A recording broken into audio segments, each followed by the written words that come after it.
Hey everybody, welcome back to the Electronics Workshop. So I have been messing around and trying to get this rusty and trusty old AMI jukebox amplifier put in an operational condition, and I've had some pretty good strides forward on this one.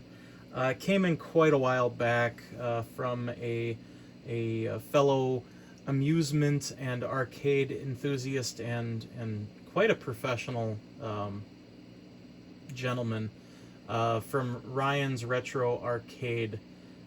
He's located, I think, just south of Madison, Wisconsin area. So if you are in that area, he's got a pretty sweet arcade setup out there for you to check out. But anyway, he had sent me this amplifier from an AMI jukebox that he has that's kind of down for the count at the moment, and it's been a restoration project on his list for a little while. Now, this did arrive looking much worse than it does currently.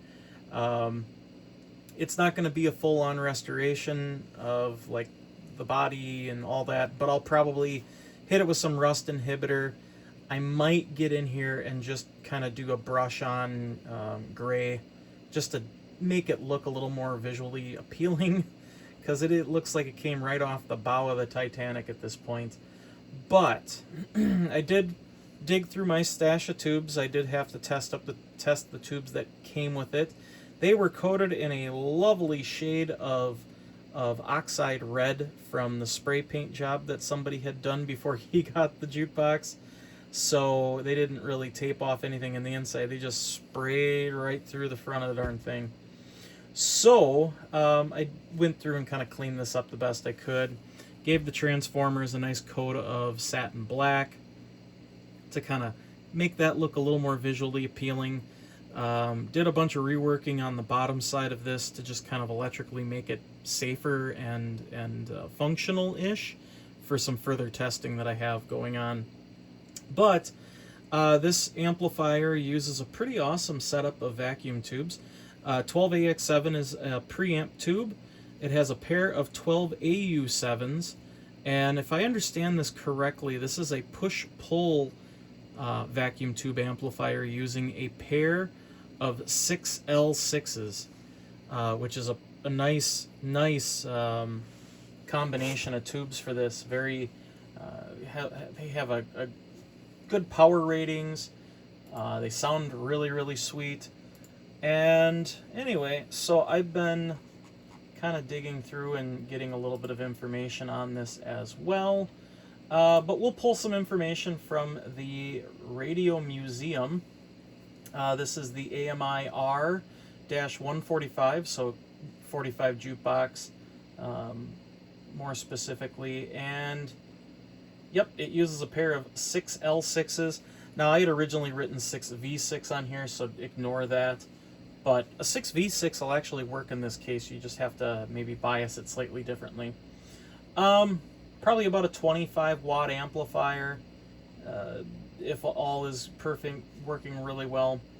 So it's just a really cool setup. So 12AX7 for the preamp, 12 AU7s, and I believe since there's 2 of them, those are used to drive the push-pull of the pair of 6 L6s, and it uses a 5 U4 for the rectifier tube. Specifically, they're calling for the GB variant of it, but a 5 U4 will work just fine in case anybody's ever curious. Rolling tubes in this, specifically like the rectifier tube, usually doesn't yield you anything worthwhile, so don't go broke trying to buy rectifiers for these and achieve better sound.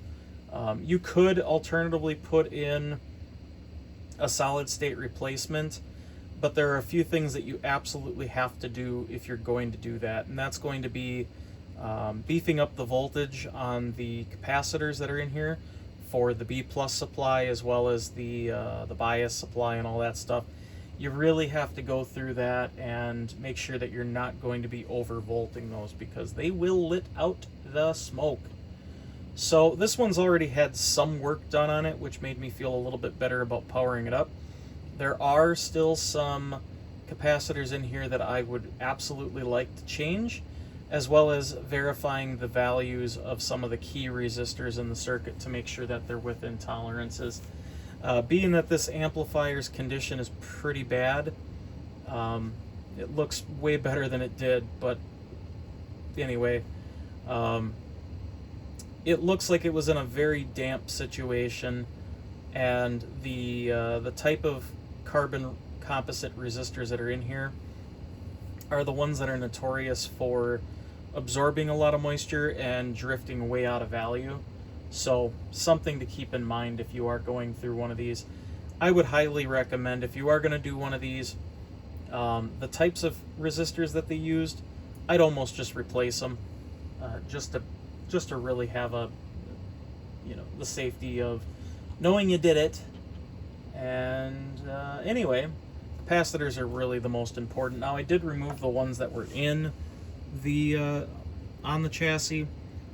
It's kind of a common practice for me. I just usually remove the cans.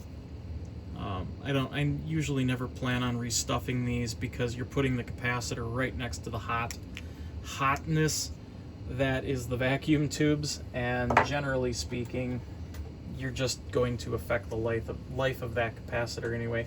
Modern capacitors are much better than years ago, and some people really swear by the whole reforming process. Personally, I don't think it's worth it, but you do your own thing. If you want to go through a reforming process on capacitors, by all means do it, but I can't recommend it. I think a modern day replacement is a much better solution. And if you want to keep the look of these, essentially you could just clip the leads off the bottom like had been sort of done on these from the previous person.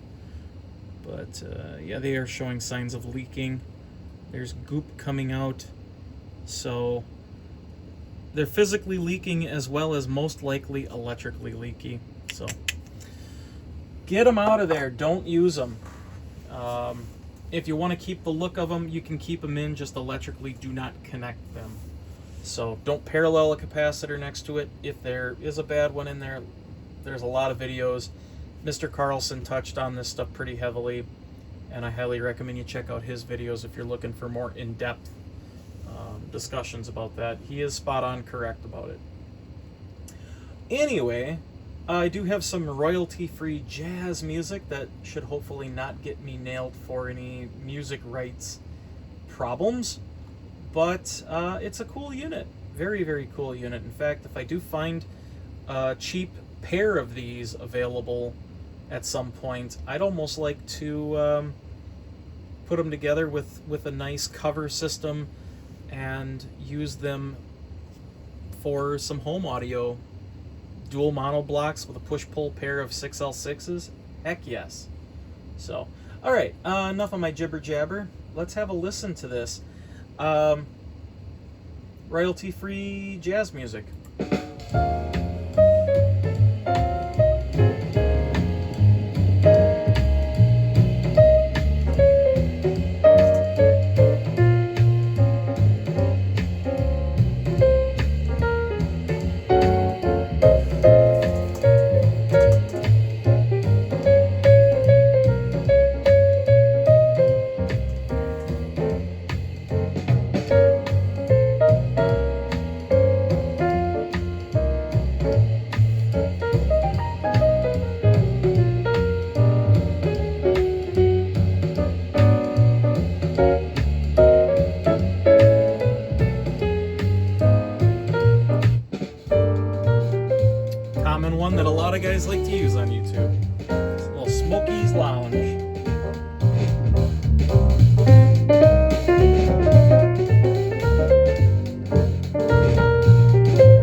that they built into this are 3 selectable ones.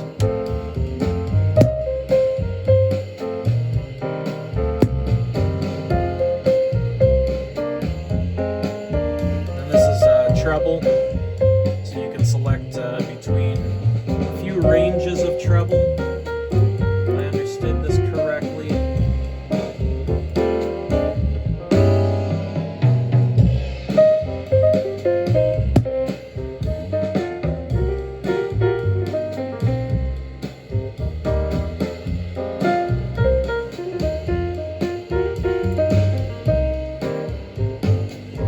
And I did have to wire up a volume control because they don't have one on the amp itself. It's a little scratchy because it's just a cheapo pot that I pulled out of a stash, but it works. Does have some refinement that I have to do. I need to go through the capacitors still that are existing. There's some resistors that have been changed, specifically on one of the 6L6s. But because this is a push-pull set, they should be balanced very, very accurately for the resistance for pretty much every aspect of that. I believe there's this little white capacitor kind of in the back that's standing up that you may or may not be able to see. Right there, between the tubes. I need to verify that, figure out exactly what the value is. I do have schematics. There is a mod schematic that kind of shows some key modifications that probably makes sense to do, just to help with the quality of the audio as well as managing some of the stuff. Now, I usually like to do a star grounding on these types of amps to help minimize hum and noise. Surprisingly, the hum is almost non-existent. Now, I am running it on a Variac, and nothing's really truly isolated. This isn't on an isolation transformer, it's just the Variac. And then I am hooked up to my computer, essentially, with the USB cable and then feeding in. But I'm not hearing any hum. If there was going to be hum, I would suspect I would have it. So there you have it. It's an R-145 from the Rowe AMI group of manufacturing, and here we have it. This beautiful, beautiful amp. It is super, super cool. A little crusty, a little rough around the edges, but it works. So I may have some more videos on this amp. I may not. Just depends on what I all feel like doing. Maybe I'll have some video on showing the underside of this. It's not pretty. I didn't do a lot of the work on this.